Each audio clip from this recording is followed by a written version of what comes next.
السلام علیکم ورحمۃ اللہ وبرکاتہ۔ ایک حدیث ہے جس میں جنت کی 3 نعمتوں کا ذکر ہے۔ رسول اللہ صلی اللہ علیہ وسلم نے فرمایا، جو جنت میں داخل ہوں گے وہ ہمیشہ عیش و آرام میں رہیں گے، کبھی مایوس نہیں ہوں گے، ان کے کپڑے کبھی پرانے نہیں ہوں گے اور ان کی جوانی کبھی ختم نہ ہوگی۔ اللہ تعالی ہمیں جنتیوں میں سے بنائے، آمین۔ ایک حدیث ہے جس میں جنت میں سب سے پہلے داخل ہونے والے گروہ کا تذکرہ ہے۔ رسول اللہ صلی اللہ علیہ وسلم نے فرمایا کہ جنت میں داخل ہونے والے سب سے پہلے گروہ کے چہرے ایسے ہی روشن ہوں گے جیسے 14ویں کا چاند روشن ہوتا ہے، نہ اس میں تھوکیں گے، نہ ان کے ناک سے کوئی آلائش آئیں گی اور نہ ہی انہیں پیشاب پاخانے کی حاجت ہوگی۔ اللہ تعالی ہم سب کو اس پہلے گروہ میں شامل فرمائے، آمین یا رب العالمین۔ ایک حدیث ہے جس میں جنت کے بازار کا ذکر ہے۔ رسول اللہ صلی اللہ علیہ وسلم نے فرمایا کہ جنت میں ایک بازار ہوگا جہاں اہل جنت ہر جمعہ کو جمع ہوں گے، تو شمال کی جانب سے ایک ایسی ہوا چلے گی جو ان کے چہروں اور کپڑوں پر پھیل جائے گی، تو ان کے حسن و جمال میں مزید اضافہ ہو جائے گا۔ اس حدیث کو صحیح مسلم نے روایت کیا ہے، حدیث نمبر 2833۔ ایک حدیث ہے جس میں اس آدمی کا ذکر ہے جو چاہتا ہے کہ لوگ اس کے لیے تعظیماً کھڑے ہو جائیں۔ رسول اللہ صلی اللہ علیہ وسلم نے فرمایا، جس شخص کو یہ بات پسند ہو کہ لوگ اس کے لیے تعظیماً کھڑے ہو جائیں تو وہ یقین کر لے کہ اس کا ٹھکانہ جہنم کی آگ ہے۔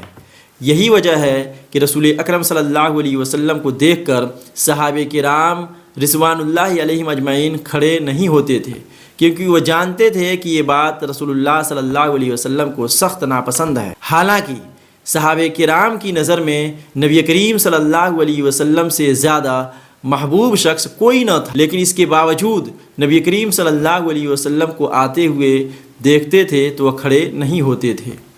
ایک حدیث ہے جس میں 2 مقامات پر بھلائی کی بات کرنے کی تعلیم دی گئی ہے۔ رسول اللہ صلی اللہ علیہ وسلم نے فرمایا کہ جب تم کسی مریض کے پاس جاؤ یا کسی میت کے پاس جاؤ تو اچھی اور بھلائی کی بات کیا کرو، کیونکہ فرشتے تمہاری بات پر آمین کہتے ہیں۔ اس لیے ہم تمام لوگوں کو ان 2 مقامات کا خیال کرتے ہوئے اس حدیث پر عمل کرنے کی کوشش کرنی چاہیے۔ اللہ رب العالمین ہم سب کو اس کی توفیق دے، آمین یا رب العالمین۔ حضرت عائشہ رضی اللہ تعالیٰ عنہ فرماتی ہیں کہ نبی کریم صلی اللہ علیہ وسلم اپنا ہر کام داہنی طرف سے شروع کرنے کو پسند فرماتے تھے، جیسے کنگھا کرنے میں، وضو کرنے میں، کپڑے پہننے میں اور جوتا چپل پہنتے وقت داہنی طرف کو پسند فرماتے تھے۔ اس لیے ہم تمام لوگوں کو اس سنت پر عمل کرنے کی کوشش کرنی چاہیے۔ اللہ رب العالمین ہم سب کو اس کی توفیق دے۔ سورہ محمد آیت نمبر 19، فَاعْلَمْ أَنَّهُ لَا إِلَهَ إِلَّا اللَّهُ۔ اس آیت میں حکم دیا گیا ہے کہ سب سے پہلے توحید کا علم حاصل کیا جائے کہ اللہ کے سوا کوئی عبادت کا حقدار نہیں، اور یہ علم یقین کا درجہ رکھتا ہے، یعنی ایسے جاننا جیسے اللہ کو آنکھوں سے دیکھ لیا ہو۔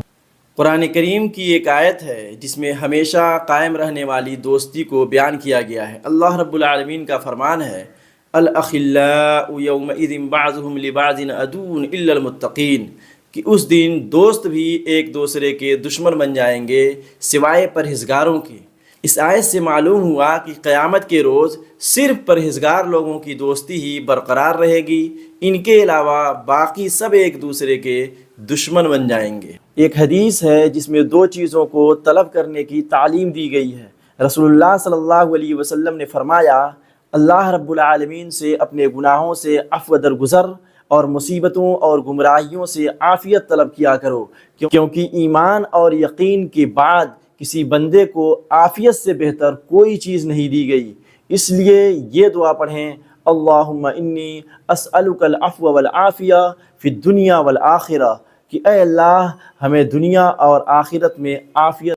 ایک حدیث ہے جس میں میت کے لیے دعا کا ذکر ہے۔ رسول اللہ صلی اللہ علیہ وسلم نے فرمایا کہ اذا صلیتم علی المیت فاخلصوا له الدعاء، کہ جب تم کسی کی نماز جنازہ پڑھو تو اس کے لیے نہایت اخلاص کے ساتھ دعا کیا کرو۔ رسول اللہ صلی اللہ علیہ وسلم نے فرمایا واللہ فی عون العبد ما کان العبد فی عون اخیہ، اللہ بندے کی مدد فرماتا رہتا ہے جب تک بندہ اپنے بھائی کی مدد کرتا رہتا ہے۔